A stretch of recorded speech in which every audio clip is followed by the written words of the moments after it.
মাসে আমরা কি দেখলাম?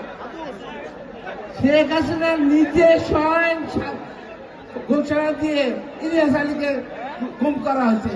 এরকম বিভিন্ন হাজার হাজার লোককে গুম করা হয়েছে। অর্থনৈতিক পাচারের যে খবরটা আমরা এখন পাচ্ছি, অসংখ্য অর্থনৈতিক পাচার করা হয়েছে। আজকে জাতিসংঘ থেকে যে রিপোর্ট হয়েছে, আমাদের রিপোর্ট প্রয়োজন নাই। এই যে আমাদের রিপোর্ট প্রয়োজন, জাতিসংঘ বিভিন্ন জায়গায় তদন্ত করে যে রিপোর্ট বাই করছে, সেই রিপোর্টে কি উল্লেখ করা হয়েছে? এই পৃথিবীর সবচেয়ে নিকৃষ্ট শাসক শাসক হচ্ছে শেখ হাসিনা। আজকে শেখ হাসিনা পালিয়ে গেছে, আপনারা উল্লাস প্রকাশ করছেন। আমি চাই যারা এই 17 বছর এত নির্যাতন, এত কষ্ট সহ্য করেও আপনারা রাজনীতি করে গেছেন, আপনারা মাঠে ময়দানে ছিলেন, তারাই ভবিষ্যতে নেতৃত্ব দেবে ইনশাআল্লাহ। এটা ভারপ্রাপ্ত চেয়ারম্যান জনাব তারেক রহমানের নির্দেশ।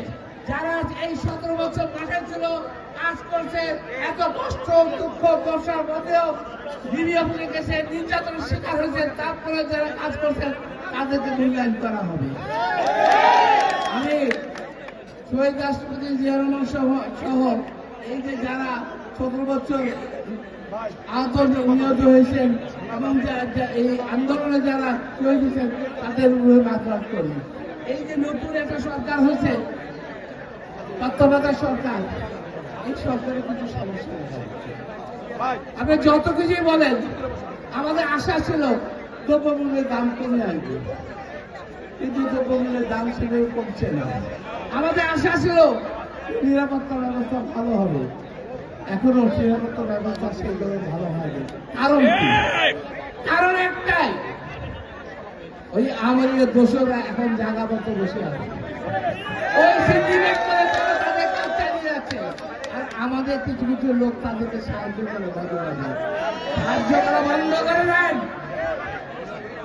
আমি এই সরকারকে বলবো, যত শীঘ্রই পারেন একটি নির্বাচন দিয়ে জনগণের সরকার প্রতিষ্ঠান করে তারা এগুলো সব করতে পারবে।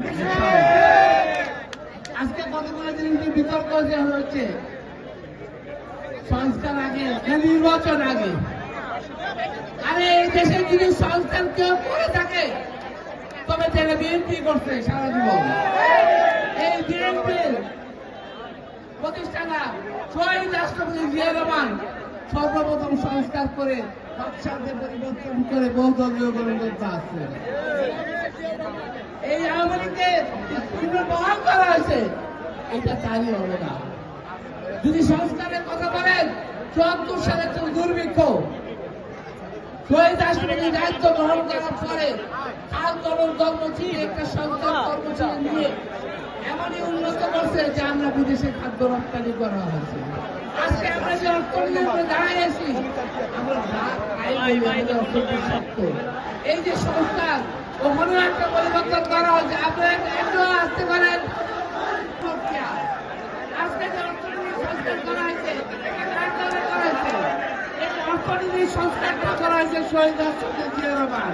তেমনি গার্মেন্ট শিল্প প্রতিষ্ঠা করে, তেমনি বিদেশের ব্যাংকক পাঠায়, এই যে পরিবর্তন করা হয়েছে। দেশপতি খালেদা জিয়া কিন্তু সংস্কার করছে, সেটা কি প্রেসিডেন্টের গভর্নমেন্ট ছিল, সেটাতে পার্লামেন্টের গণতন্ত্র আছে, যে সংসদীয় গণতন্ত্র আছে, এই গণতন্ত্রের সংস্কার করার জন্য ইতিমধ্যে আমাদের ভারপ্রাপ্ত চেয়ারম্যান প্রথমের সাথে কর্মসূচি ঘোষণা করছে। পরবর্তী পর্যায়ে বিভিন্ন দলের সাথে আলাপ করে বিভিন্ন দল বলতে কি যাচ্ছে, চোরাচালি হাসিনা ভাবছে, চোরাচালি হাসিনার সাথে যারা সংসদে তাদের ভাবছে সারা বাংলাদেশের যত সংগঠন আছে, যত রাজনৈতিক সংগঠন আছে, সবার সাথে মিলে এই অগ্রগতি জমাটার কর্মসূচিতে নাই, এমন কিছু নেই। সেখানে স্পষ্ট করে বলা আছে আইনের শাসন কিভাবে করতে হবে, সেখানে স্বাস্থ্য অর্থনৈতিক প্রত্যেকটা সেক্টর সেখানে বলা আছে। সংস্কারের মাথা আগের থেকে আছে। অতএব সংস্কারকে বলে আপনি নির্বাচনকে পিছিয়ে দিবেন তা হতে পারবে না। সংস্কার একটা চলমান প্রক্রিয়া, এটা চলবে। ভবিষ্যতে আসলে একাত্তর জমা এই আন্তর্জাতিক জমা হয়তো বা ভবিষ্যতে জনগণের প্রয়োজনে এটাও পরিবর্তন হবে। আরেকটা কথা বলতে, বিচার আগে নির্বাচন আগে, অবশ্যই নির্বাচন আগে। বিচারও একটা চলমান প্রক্রিয়া, এই বিচার চলবে। আওয়ামী লীগের যে দুর্নীতি করছে, যে অপশাসন করছে, সেই ঘুম করছে, সেখানেই করা হয়েছে দেখেন, এগুলোর বিচার প্রক্রিয়া চলবে। আশা করছি নির্বাচন চলবে।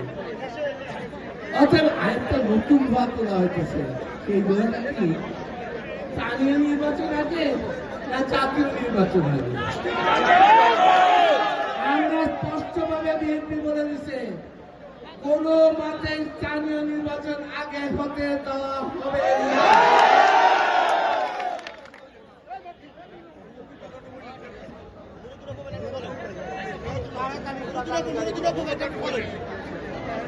দেওয়া হবে না। অতএব এই যে বলতেছি, এই যে ধোয়াগুলা করেছে, এইটা সবগুলো করার কারণ একটাই, এই নির্বাচনকে বিভ্রান্ত করা, নির্বাচন থেকে ভঙ্গ করা, মানুষের মধ্যে প্রজন্ম দেওয়া, মানুষের মধ্যে হতাশা সৃষ্টি হওয়া। এখন মানুষ চায় সামনের দিকে আপনাদের যে